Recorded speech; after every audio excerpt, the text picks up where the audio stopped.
There are some victories that are loud and public, celebrated with headlines and champagne. And then, there are the silent ones. The ones forged in private, born from years of quiet observation and a deep, burning memory of every slight, every dismissive glance, every well-intentioned but condescending piece of advice. Sometimes, the most powerful vindication isn't a speech from a podium, but a single, perfectly timed word spoken at a dinner table. My name is Clara. At 32, I had a life built on a lie of my own making. And this is the story of how that lie finally shattered on a cold December night, exposing a truth no one in my family ever saw coming. The silverware trembled in my hand as my sister's words cut through the festive hum of the Christmas dinner conversation.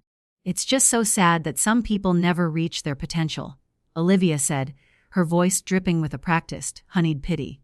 She didn't look at me directly, but her eyes slid to meet my gaze for just a millisecond before settling on our parents. "Clara, maybe you should ask Mr. Sterling about an opening in the mailroom.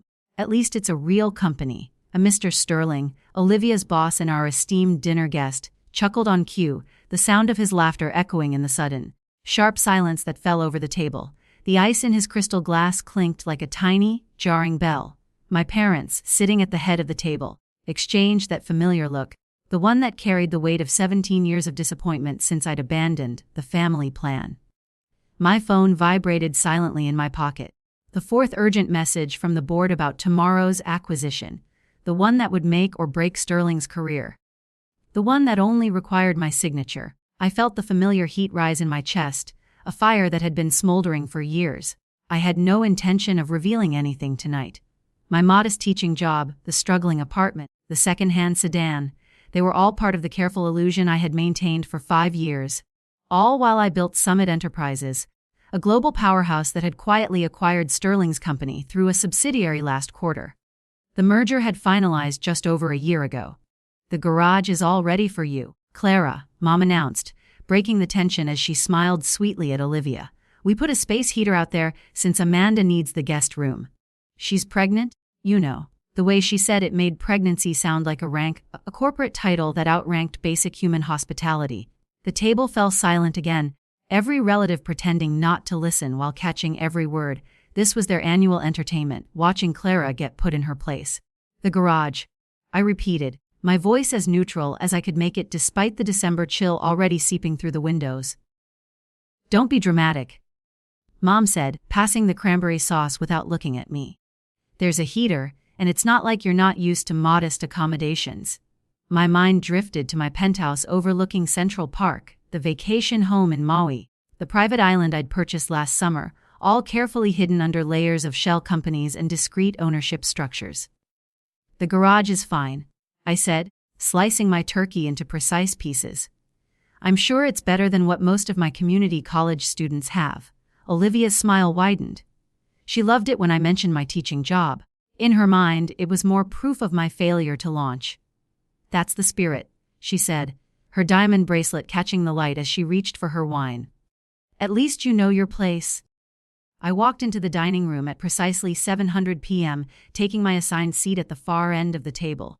It was the same place as always, the spot reserved for the least important guest, a clear signal of my standing in the family hierarchy. Olivia sat near the head next to Mr. Sterling and his wife, a picture of polished success in a shimmering silk dress.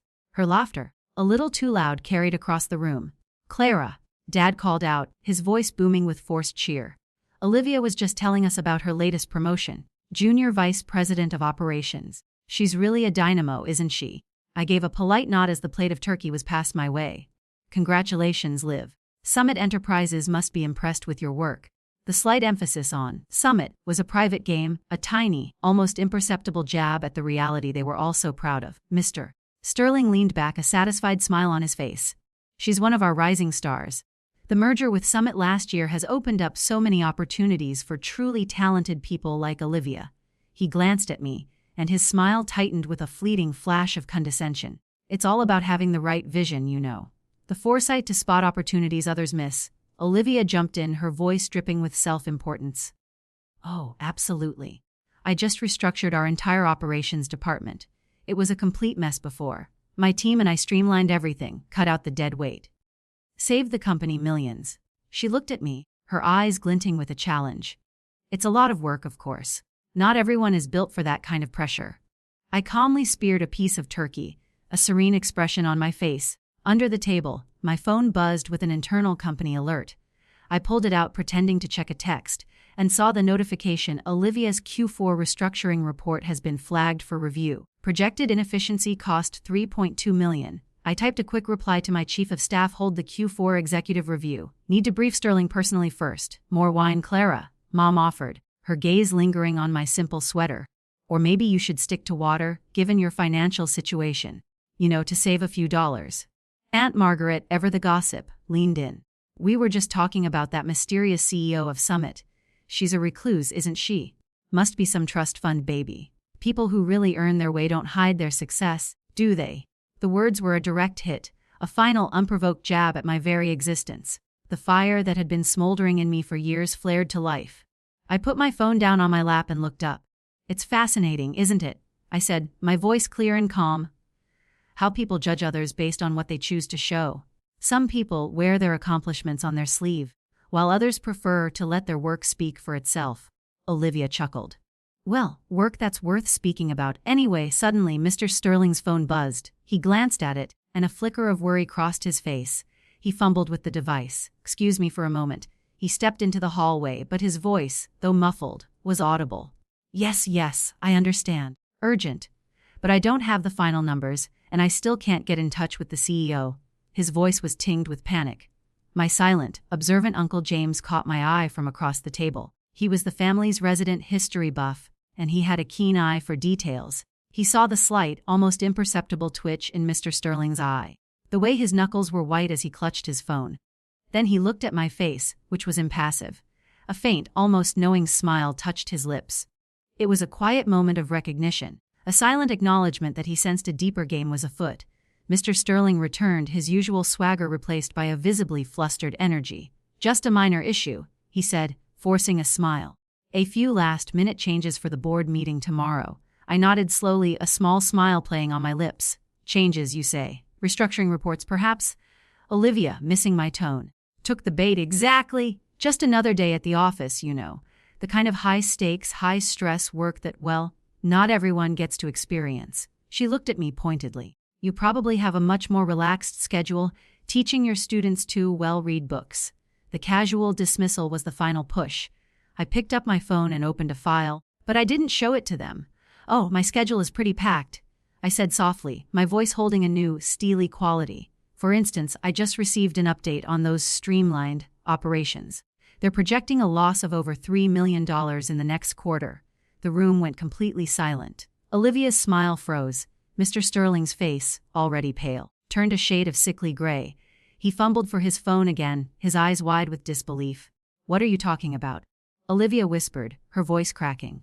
That's impossible. My numbers are flawless. Are they? I replied. I held up my phone, but instead of showing them the report, I held it steady, a silent, powerful threat. I'm just a teacher. How could I possibly know that? The room fell into a deathly hush, the kind of silence that feels heavier than sound itself. Every single person at the table, my parents, Mr. Sterling, and especially Olivia, looked at me as if I were a ghost who had suddenly appeared in their home. Olivia's face, which had been a mask of disbelief, slowly began to drain of color. Her perfect, carefully constructed world was collapsing, and she was watching it happen in real time. What are you? Olivia stammered, her voice barely a whisper. This is a joke, Clara. It has to be.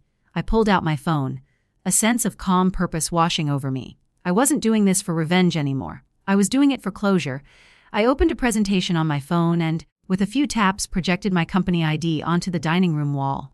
There it was in high definition, a stark, undeniable reality: my photo, my name, my title as CEO of Summit Enterprises, the dates of my tenure, the logo of the company they had just been gossiping about, all displayed for them to see.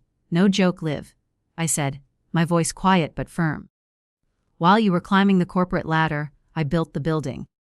Mom's wine glass slipped from her fingers, spilling a crimson pool across the pristine white tablecloth. No one moved to clean it up. The stain seemed to symbolize the mess I had just created in their perfectly tidy lives.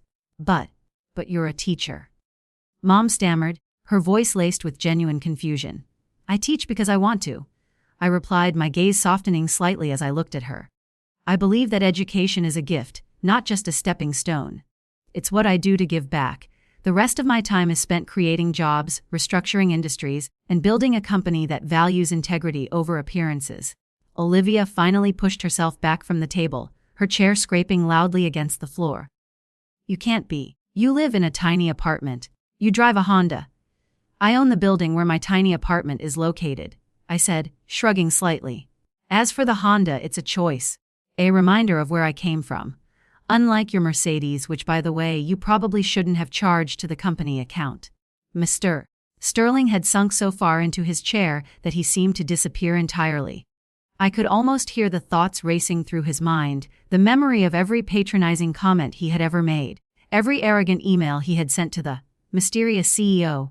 I turned my attention back to my family, the people who had defined me by my perceived failures. The garage, I said softly to Mr.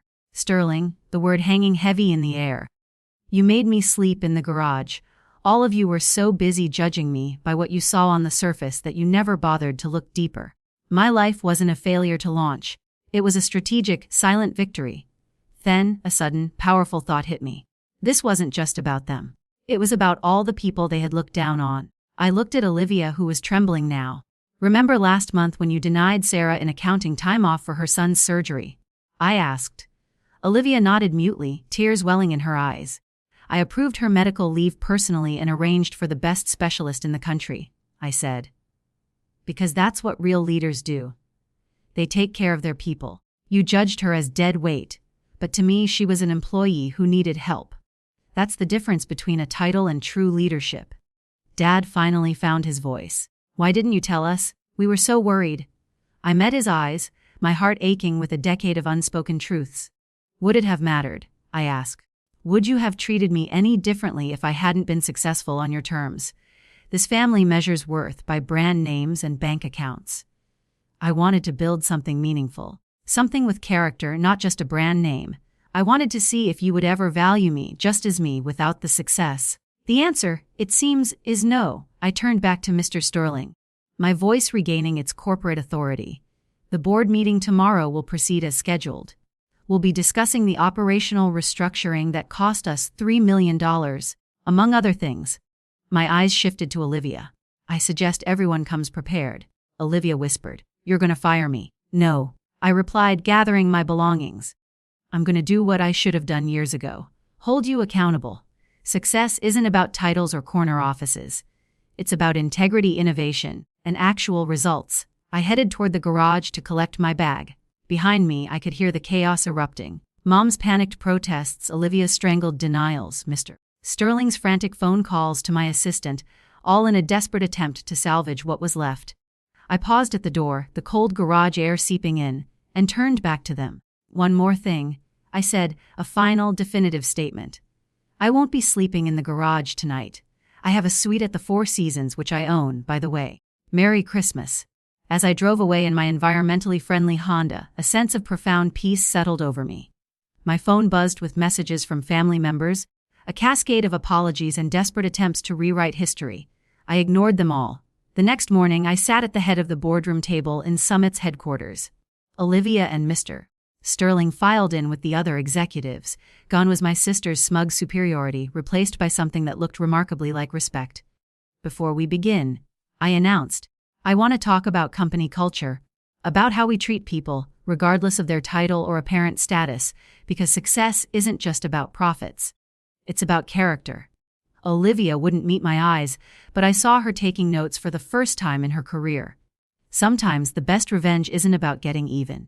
It's about showing people that their judgment of you never mattered in the first place. While they were busy looking down on me, I was building an empire. And as for next Christmas, I think I'll host it at my place, all 15,000 square feet of it. Let them sleep in the garage.